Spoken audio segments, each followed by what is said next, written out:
Hi, this is Joe again with another movie review. I know I haven't done a review for a while because decided to take a few days off, so I'm back doing a review for this week. And doing for this subject of this video, I'm going to be doing a 1987 teen film, uh, Some Kind of Wonderful. So it's Eric Stoltz, Mary Stuart Masterson, and Leah Thompson. Of course, this movie was written by John Hughes, who is the king of the teen movies, particularly during the 80s. And of course, after the 1980s, when John Hughes stopped writing movies, the teen movie genre has pretty much died out. Because he pretty much covered just about every type of thing. And his old movies are pretty much all the same. With Teen X and all that stuff. Well, get to the movie ahead. I'm talking about Some Kind of Wonderful, which came out in 1987. Like I said, John Hughes wrote the movie and didn't direct it. And it's about a teenager, a working class outsider named Eric Stoltz, who plays a character named Keith.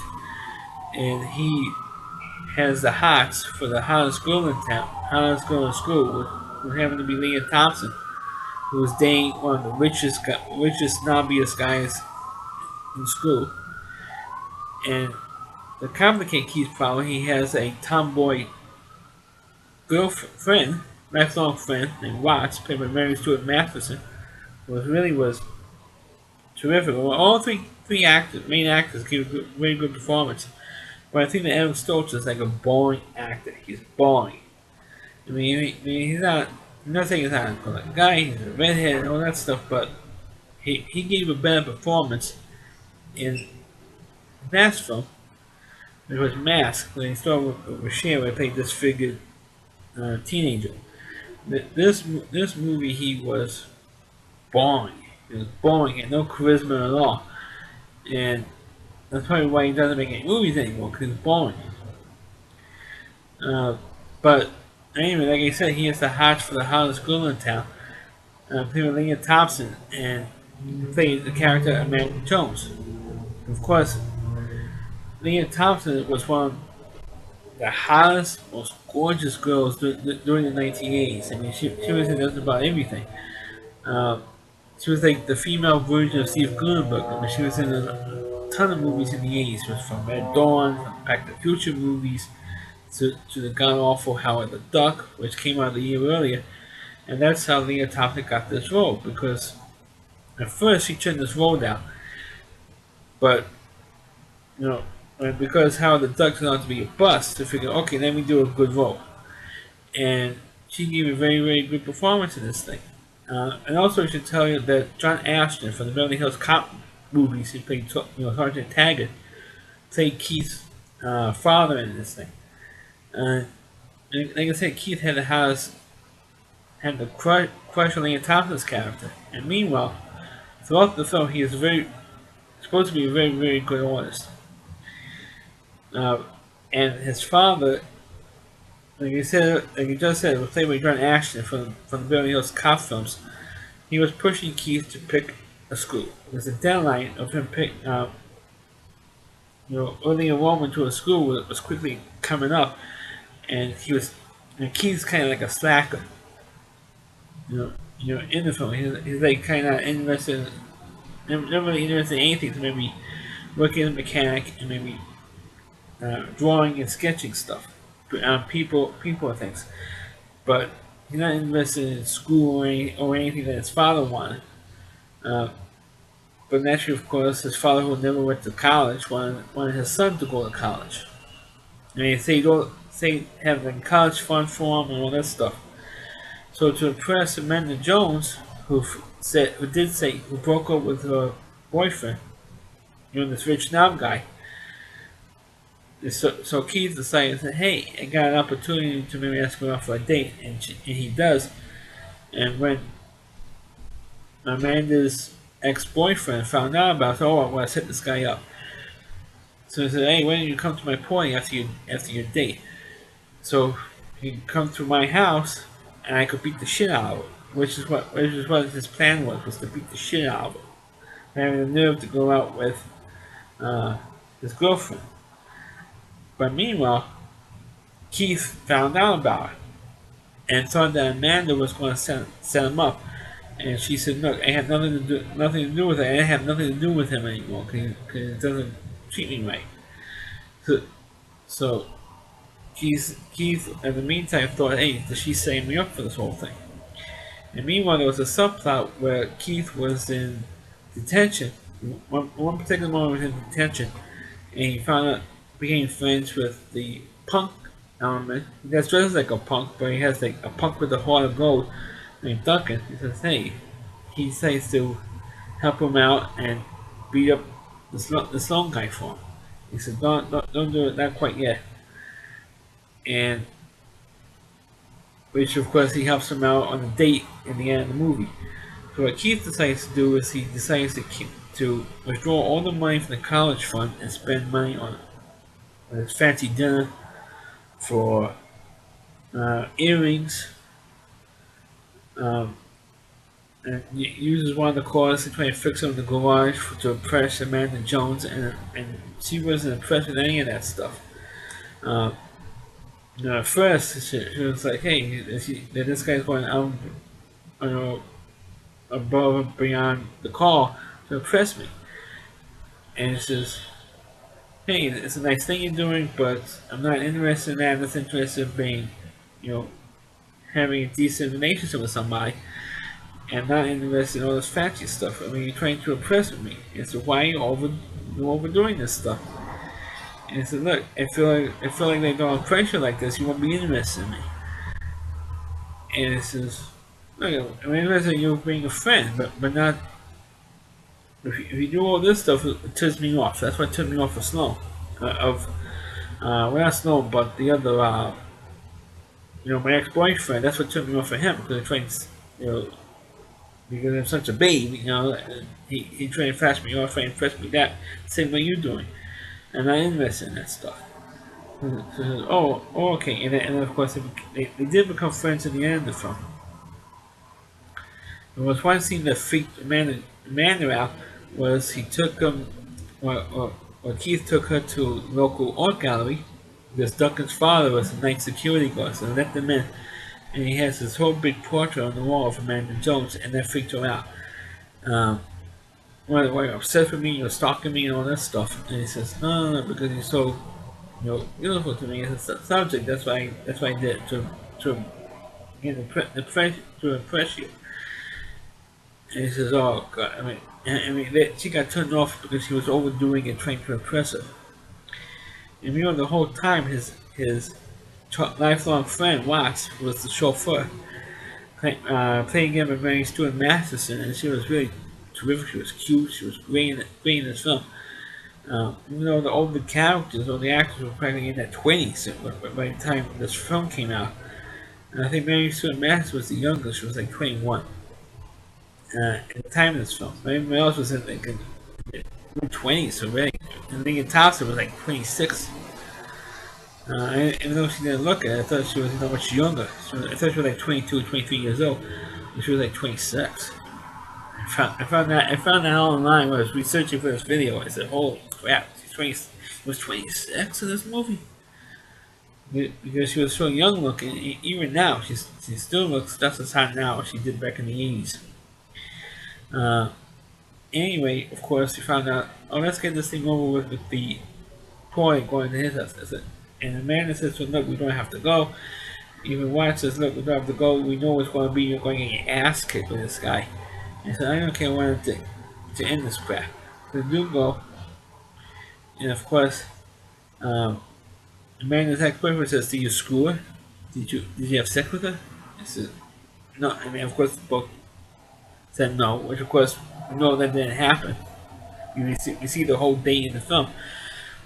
So we knew that didn't happen. And it says, "Well, at least I'm glad that you got her used." And of course, they did get into a fight. And the guy you mentioned before, the punk with the heart of gold, Ducker, he comes in and he ends the fight and saves Keith's ass in that fight. And Amanda Jones came over and slapped the shit out of her ex-boyfriend and gave her like a what we call Melrose Place bitch slap. You know, Melrose Place didn't exist then on TV. You know, she hit him twice, and of course he went like this. You know that expression on his face, and it was pretty funny to see their reactions. And of course, Amanda says, "I think I'm going off to stand on my own with only a guy in my life right now, but it's good it's good with your friends." But then Leah Thompson's character realizes that hey, that the friend who drove him around all night, watch, she, because Leah Thompson, Amanda Jones says to Keith, hey, you got a girl out there who really cares for you, and you'll be a fool not to take advantage of it. And she gives him back, and she gives Keith back the earrings, and of course the earrings went to uh, Watts, the Watts character, and he says, and you knew, and as a matter of fact, Watts was the one actually picked out those earrings that Keith was going to give to Amanda Jones. And he spent his whole college fund on those earrings and everything, on most of it on these earrings. And Keith says to her, how do you like ruining my future? You know, and that's pretty much how the movie ended. And of course, also at the ending, Keith says to Watts, you knew you were going to see earrings the whole time, didn't you? Because, well, yeah, just because you were stupid. You should have given it to me in the first place. That type of thing. And also, one side note, I think that John Ashton's character gives a really great performance as a dad. Of course, other than being in Beverly Hills Cop movies, like I said earlier, this is the only other role that I feel he does a good job in. He did another movie that I reviewed earlier called Little Big League. He also gives a pretty good performance in that one. But this one, I think other than playing John Taggart, he gives a better performance here. And he ripped Keith a new one when he took all the money out of the college fund money. And he says, "How can you possibly do that? That's for college. That's for taking this girl out." And of course, Keith explained why. It's because I feel that this girl is worth it. And I know what he just don't want to go to college. And he explains to me that he doesn't want to go. That's what you want. I know I want to do the wrong thing. I know so I just want to go to college. If I want to do it, that's want to do it right now. And you know he's always been an outsider. He's always been this loser in his life.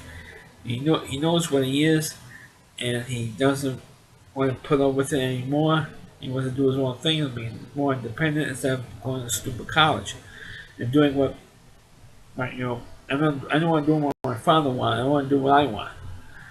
And that's what I gave him. And of course, the father backed off a little bit. I said, look, I still want you to go to college because I figure, at least get an education. At least you have an education degree to fall back on. I don't think that spending your money on this girl, it's great you like this girl, but you should not still shouldn't have done what you did and take the college money out, because he's like a working class guy, and you can't really afford college unless you got a scholarship. But in the end of the movie, it's still not clear if Keith really decided to say, thinking about rise up and go to college anyway. But he goes, oh, I don't want to do what my father wanted. I want to do what I want. Type nonsense. And the end of the movie, because we don't really know what Keith's going to do with his future, or Mary Stuart, or Watts' character, or anybody else, because they never really made a sequel to this movie. It would have been interesting if they had made it. The other problem with John Hughes movies, as a whole, is that they never really made any sequels out of these movies. Except they actually use the same. As a matter of fact, the original character of I think either for Amanda Jones or the Watts character, was supposed to be Molly Ringwald.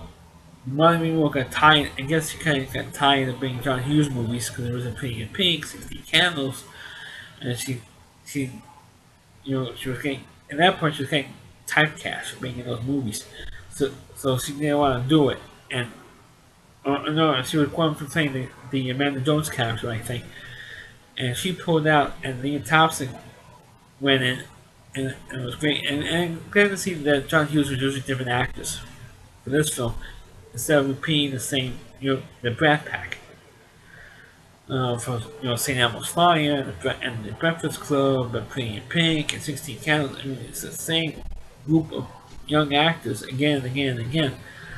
So it makes it glad that Some Kind of Wonderful had different actors in it, and not the same ones from the previous John Hughes movies because it was getting tired already. Seeing the same people. That's why I like of all the T films that John Hughes made. That's why I like this one the most. Excuse me. Because it does not have Jesse Molly Ringwald, you see Emmanuel Estevez, Rob Lowe, you doesn't see any of those actors in this film. Because you get tired of seeing the same actors playing almost the same type of characters as they did in about 4 or 5 different films. So that's why this one is.